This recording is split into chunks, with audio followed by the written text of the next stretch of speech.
Hello दोस्तों, स्वागत है आपका मेरे यूट्यूब चैनल परीक्षा प्लान में। तो कैसे हैं आप लोग? आई होप अच्छे होंगे।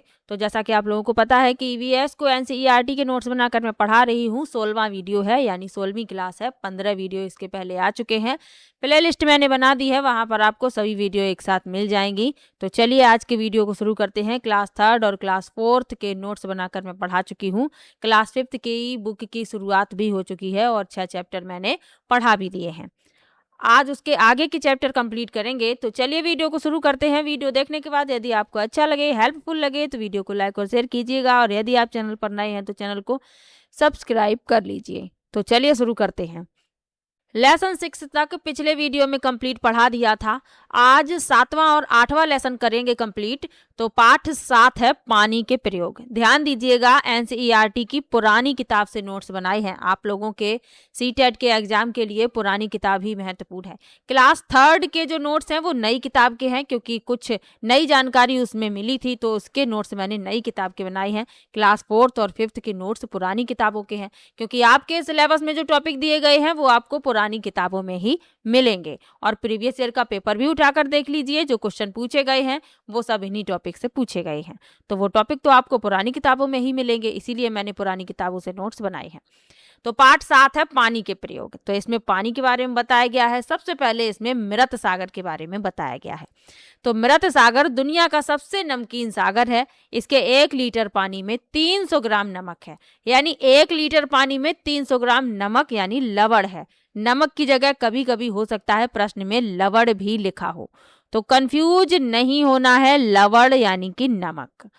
मृत सागर में हम ऐसे तैर सकते हैं जैसे आराम से लेटे हों। तो मृत सागर में जो तैरना नहीं भी जानता है वो डूबेगा नहीं, क्योंकि नमकीन पानी है, इसलिए इसका घनत्व तो बहुत अधिक है। तो आप इसमें नहीं डूबेंगे यदि आप तैरना ना भी जानते हो। अब एक चित्र के माध्यम से आप समझेंगे कि दुनिया का सबसे नमकीन और अनोखा अनुभव, ये नमकीन सागर यहाँ लिखा होना चाहिए। दुनिया का सबसे नमकीन सागर और अनोखा अनुभव क्या है? 1 लीटर पानी में 300 ग्राम नमक है। चित्र के माध्यम से मैंने समझाने का प्रयास आप लोगों को किया है।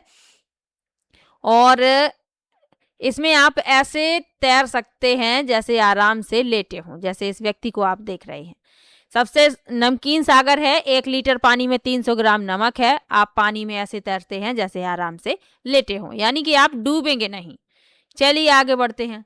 अब एक प्रश्न कई बार पूछा गया है, नींबू और अंडे का नमकीन पानी में तैरना। यानी कि साधारण पानी जब होता है तो नींबू और अंडा दोनों ही डूब जाते हैं, लेकिन यदि उसी पानी में नमक मिला दिया जाए तो दोनों ही तैरने लगते हैं। तो इसका क्या कारण है? तो नींबू साधारण पानी में डूब जाता है लेकिन नमकीन पानी में तैरता है, क्योंकि खारे पानी का घनत्व तो साधारण जल से अधिक होता है। इसी तरह अंडा भी नमकीन पानी में तैरता है और साधारण पानी में डूब जाता है। तो दोनों ही बातें आपको याद रखनी है। अब एक चित्र के माध्यम से आपको समझाने का प्रयास मैं करूंगी। घनत्व और प्लवनशीलता का प्रदर्शन, ये साधारण जल है। इसमें नींबू और अंडा डाले गए तो दोनों ही डूब गए, देख लीजिए आप लोग। लेकिन जैसे ही आपने इसमें इसी जल में 2 चम्मच नमक मिला दिया तो ये ऊपर आ गए। तो जैसे ही नमक मिलाया तो इस साधारण जल का घनत्व कैसा हो गया? अधिक हो गया। साधारण जल में जब नमक मिलाया तो इसका घनत्व अधिक हो गया, और जैसे ही घनत्व अधिक हुआ तो ये दोनों ही तैरने लगे। तो ये चित्र जो है आपको समझाने का प्रयास है, इसलिए मैंने थोड़ा सा प्रयास किया है। ऐसे चित्र मैंने इसीलिए लगाए हैं। नीचे लिखा भी है, लवण युक्त जल का घनत्व अधिक होने के कारण इसमें वस्तुएं तैरती हैं। तो ये प्रयोग आप घर पे भी करके देख सकते हैं। एक गिलास लीजिएगा, कांच का गिलास लीजिएगा ताकि आपको अच्छे से समझ में आए। उसमें नींबू डालिएगा। अंडा तो हो सकता है सबके घर में नहीं रहता है, नींबू जो है मिल जाएगा आपको अपने घर में आसानी से। तो ऐसे साधारण पानी में जब आप डालेंगे ये डूब जाएगा, और इसी पानी में आप क्या कीजिए, 1 चम्मच, 1 डेढ़ चम्मच, 2 चम्मच तक नमक मिला दीजिए और उस नमक को पानी में घोल दीजिए। फिर ये नींबू डालिएगा तो ये तैरेगा, ये तब नहीं डूबेगा, क्योंकि जैसे ही आप नमक मिलाते हैं पानी का घनत्व बढ़ जाता है। चलिए आगे बढ़ते हैं। लोहे की कील का पानी में डूबना और कटोरी का तैरना, तो एक ये भी कारण आपको जानना है। लोहे की कील पानी में डूब जाती है, बिल्कुल डूब जाती है, लेकिन कटोरी पानी में तैरती रहती है। इसका क्या कारण है? इसका कारण है कि लोहे की कील द्वारा हटाए गए पानी का भार उसके भार से कम है, इसीलिए कील डूब जाती है। जबकि कटोरी द्वारा हटाए गए पानी का भार उसके वजन के बराबर है, इसीलिए कटोरी तैरती है। तो ये कारण भी आपको याद रखना है। चलिए आगे बढ़ते हैं। दांडी यात्रा। इसी लेसन में आपको दांडी यात्रा के बारे में भी पढ़ना है। तो सन 1930 की बात है। गांधी जी ने लोगों के साथ मिलकर अहमदाबाद से दांडी के समुद्र तट तक एक लंबी यात्रा की और नमक कानून तोड़ा। तो ये प्रश्न पूछा जाता है कि जो यात्रा शुरू की गई वो कहाँ तक चली? तो दांडी के समुद्र तट तक। अहमदाबाद से शुरू हुई और दांडी के समुद्र तट तक एक लंबी यात्रा की गई थी और नमक कानून को तोड़ा गया था। क्योंकि अंग्रेजों ने क्या किया था, आम लोगों के नमक बनाने पर रोक लगाई हुई थी और नमक पर भारी टैक्स भी लगा दिया था। यानी अंग्रेज जो थे, इन्होंने कहा था कि जो आम लोग हैं वो नमक नहीं बना सकते और नमक पर टैक्स भी ज्यादा कर दिया था। तो इसीलिए दांडी यात्रा की गई थी। यहाँ इस चित्र के माध्यम से आप समझ भी सकते हैं, देख लीजिए, दांडी यात्रा, नमक सत्याग्रह। तो ये गांधी जी हैं और भी लोग इनके साथ हैं। तो इस तरीके से ये दांडी यात्रा निकाली गई थी। चलिए आगे बढ़ते हैं। पाठ 8 है मच्छरों की दावत। पाठ 7 में आपको इतना ही पढ़ना है। बहुत ही शॉर्ट नोट्स मैंने बनाए हैं और आपके लिए जो इम्पोर्टेंट है वही वही मैंने लिखा है। तो बिल्कुल भी आप परेशान मत होइएगा। ये नोट्स जैसे ही मैं कंप्लीट पढ़ा दूंगी, क्लास 5th कंप्लीट हो जाएगा, फिर आपको डेली क्वेश्चन वाले वीडियो मिलेगी, यानी प्रैक्टिस वाली वीडियो मिलेगी। तो मलेरिया मादा मच्छर एनाफिलीज से फैलता है, ये बात आपको याद रखनी है। मादा मच्छर से फैलता है। खून की जांच द्वारा मलेरिया का पता लगाया जाता है। मलेरिया प्रोटोजोआ प्लाज्मोडियम के कारण फैलता है। तो ये इतनी बातें तो आपको याद रखनी है। मलेरिया कभी आपको हुआ होगा तो ब्लड टेस्ट किया जाता है, तब पता चलता है कि मलेरिया हुआ है। और ये प्रोटोजोआ प्लाज्मोडियम के कारण होता है, तो ये भी याद रखिए। मलेरिया की जो दवाई है बहुत पुराने समय से सिनकोना पेड़ की छाल से बनाई जाती है और पहले लोग छाल को उबाल कर और छान कर ही इस्तेमाल करते थे, लेकिन अब छाल से दवाई बनाई जाती है। तो पहले तो लोग उसकी छाल को उबाल लेते थे और छान कर प्रयोग करते थे, लेकिन अब जो है दवाई बन गई है, तो अब कोई इस तरीके से सिनकोना पेड़ की छाल का प्रयोग नहीं करता है। और रोनाल्ड रॉस के बारे में याद रखना है, क्योंकि मलेरिया मच्छरों से फैलता है, ये इन्होंने ही बताया था। तो रोनाल्ड रॉस ने मच्छर के पेट में ताक झांक की और यह बताया कि मलेरिया मच्छर से फैलता है। रोनाल्ड रॉस को दिसंबर 1902 में चिकित्सा के क्षेत्र में नोबेल पुरस्कार मिला। तो ये याद रखिएगा सन। वे नोबेल पुरस्कार पाने वाले पहले ब्रिटिश नागरिक और यूरोप के बाहर यानी भारत में जन्मे पहले व्यक्ति थे। तो ये भी आपको याद रखना है। अब इनके बारे में कुछ महत्वपूर्ण तथ्य हैं रोनाल्ड रॉस के बारे में, जो एनसीईआरटी में तो नहीं दिए गए, लेकिन मैंने अलग से इन्हें ऐड कर लिया है। इनका जन्म हुआ 13 मई 1857 को भारत के उत्तराखंड राज्य के अल्मोड़ा जिले में हुआ था। उनके पिता ब्रिटिश सेना में जनरल थे। अपनी मेडिकल की पढ़ाई इंग्लैंड से पूरी करने के बाद वे वापस भारत आए और भारतीय चिकित्सा में यानी इंडियन मेडिकल सर्विस में डॉक्टर के रूप में लगभग 25 वर्षों तक काम किया।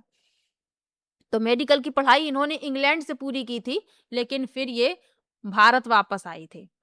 यहाँ पर ये पोस्टर आप देख सकते हैं, जो मैंने यहाँ पर ये चित्र लगा रखा है।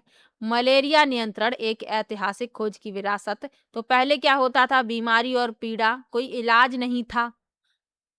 फिर बाद में क्या हुआ, इसका इलाज भी यानी कि दवा भी बन गई। मच्छरों पर नियंत्रण के लिए प्रयोग किए गए मच्छरदानी का प्रयोग जो है सुरक्षात्मक प्रयोग है। इसके अलावा पानी कहीं पर भी जमा नहीं होने देना चाहिए। स्वास्थ्य जागरूकता फैलाई गई, तो मलेरिया जो है इसे फैलने से रोका जा सकता है, ये बताया जा रहा है। तो ये पोस्टर जो है, प्लाज्मोडियम परजीवी के कारण मलेरिया फैलता है और एनाफिलीज मच्छर के कारण मादा एनाफिलीज यकृत में ये संक्रमण फैलाता है। उसके बाद खून में परजीवी का विकास हो जाता है। तो इस तरीके से मलेरिया फैलता है। और पता कैसे लगाया जाता है, ब्लड टेस्ट से। अब मलेरिया की ऐतिहासिक खोज 1897 में हुई। किस तरीके से, तो थोड़ा यहाँ पर ये भी मैंने लिखा है। पहले लोग मानते थे कि मलेरिया गंदी हवा या दूषित पानी से फैलता है, क्योंकि लोगों को पता ही नहीं था। रोनाल्ड रोस ने भारत के सिकंदराबाद और कोलकाता के अस्पतालों में काम करते हुए इस रहस्य को सुलझाने की ठानी। तो इन्होंने सोचा कि मैं ये पता लगाऊंगा कि आखिर ये मलेरिया कैसे फैलता है। उन्होंने लगातार कई वर्षों तक मच्छरों का पीछा किया, उन्हें पाला, उनके पेट की चीर-फाड़ करके सूक्ष्मदर्शी से अध्ययन किया। एनसीईआरटी में डिटेल में बताया गया है कि कैसे इन्होंने प्रयोग किए। जो लोग बीमार होते थे उनकी सेवा की और उनके लक्षण देखे, उन लक्षणों को नोट किया कि इन लोगों को क्या बीमारी है, किसके कारण ये फैली है। इन मच्छरों को कैसे पाला, उन्होंने मच्छरदानी में मच्छरों को इकट्ठा किया, मच्छरों के पेट की चीर-फाड़ की और सूक्ष्मदर्शी से अध्ययन किया। आखिरकार 20 अगस्त 1897 को उन्होंने खोज निकाला कि मादा एनाफिलीज मच्छर के पेट में वही मलेरिया के परजीवी मौजूद हैं जो इंसानों के खून में हैं। तो जो लोग बीमार थे उन्होंने पता लगाया कि जो इंसानों के खून में परजीवी है वही मादा एनाफिलीज के पेट में भी है। तो इस प्रकार उन्होंने साबित कर दिया कि यही मच्छर मलेरिया के संवाहक हैं। इसी की याद में हर साल 20 अगस्त को विश्व मच्छर दिवस मनाया जाता है। तो ये भी आपको याद रखना है, 20 अगस्त को विश्व मच्छर दिवस मनाते हैं। चलिए आगे बढ़ते हैं। मच्छरों के बच्चे कैसे होते हैं? रोनाल्ड रोस के बारे में तो आपको इतना ही याद रखना है। अब मच्छरों के बच्चे कैसे होते हैं? तो मच्छरों के छोटे बच्चे दिखने में मच्छरों जैसे बिल्कुल भी नहीं होते। ये पतले पतले छोटे भूरे रंग के कीड़े जैसे दिखते हैं, इन्हें लार्वा कहते हैं। मच्छर साफ पानी में अंडे देते हैं, तो इसका भी विशेष रूप से ध्यान रखिएगा। तो इसीलिए साफ पानी को कहीं पर भी भर के ना रखें। जो कूलर वगैरह होते हैं उनमें भी पानी को इकट्ठा ना होने दें। अभी बरसात के मौसम में मच्छरों के पनपने की सबसे ज्यादा संभावना होती है, तो हम लोगों को इस बात का ध्यान रखना है, अपने आसपास सफाई भी रखनी है। एनीमिया क्या है? तो जब खून में हीमोग्लोबिन या आयरन की कमी हो जाती है तो एनीमिया हो जाता है। गुड़, आंवला, हरी पत्तेदार सब्जियां खाने से आयरन की कमी को पूरा किया जा सकता है, क्योंकि इनमें पर्याप्त मात्रा में आयरन होता है। तो यदि आपको एनीमिया है, खून की कमी है, लक्षण कैसे पता चलेंगे? आपके पैरों में दर्द होगा। यदि पैरों में दर्द है तो आप समझ जाइए कि खून की कमी है, एनीमिया हो गया है। और शरीर में फुर्ती भी नहीं रहेगी, कमजोरी महसूस होगी। तो इस स्थिति में एनीमिया हो जाता है। एनीमिया के ये लक्षण हैं, यानी कि हीमोग्लोबिन या आयरन की कमी हो जाती है, खून की कमी हो जाती है। इसको कैसे पूरा कर सकते हैं? यदि आपको एनीमिया हो गया है तो आप ऐसी सब्जी खाएंगे या ऐसी चीजें खाएंगे जिनमें आयरन पर्याप्त मात्रा में हो। जैसे गुड़ है, आंवला है, हरी पत्तेदार सब्जियां हैं। जैसे हरी पत्तेदार सब्जियों में पालक है, इनमें आयरन जो है पर्याप्त मात्रा में होता है। तो आयरन की कमी को पूरा करने के लिए डॉक्टर इन्हीं चीजों की खाने की सलाह देते हैं। चलिए आगे बढ़ते हैं। तो ये लेसन यहीं पर समाप्त होता है। अगला लेसन और उसके आगे का लेसन बहुत ही ज्यादा महत्वपूर्ण है, जो मैं नेक्स्ट वीडियो में पढ़ाऊंगी। आज इतना ही रखती हूँ। 2 लेसन मैं प्रत्येक वीडियो में पढ़ा रही हूँ, क्योंकि आप लोगों को भी वीडियो देखने में परेशानी नहीं होनी चाहिए। और कोर्स तो मैं पूरा करवा ही दूंगी, जल्दी ही ये कंप्लीट हो जाएगा। बस आप लोगों से एक ही रिक्वेस्ट है कि वीडियो को ज़्यादा से ज़्यादा शेयर किया कीजिए। ये नोट्स भी आप लोगों को मिलेगा बिल्कुल फ्री में, बस कमेंट में नोट्स लिखिएगा। चलिए मिलते हैं नेक्स्ट वीडियो में। वीडियो कैसा लगा कमेंट बॉक्स में ज़रूर बताइए। वीडियो को लाइक कीजिए, चैनल को सब्सक्राइब कर लीजिए। और यदि आप पेपर 2 भी देने वाले हैं तो पेपर 2 में एसएसटी में एनसीईआरटी की किताबों से पढ़ा रही हूँ, तो आप लोग वो वीडियो भी देख सकते हैं। चलिए मिलते हैं नेक्स्ट वीडियो में, तब तक के लिए बाय बाय।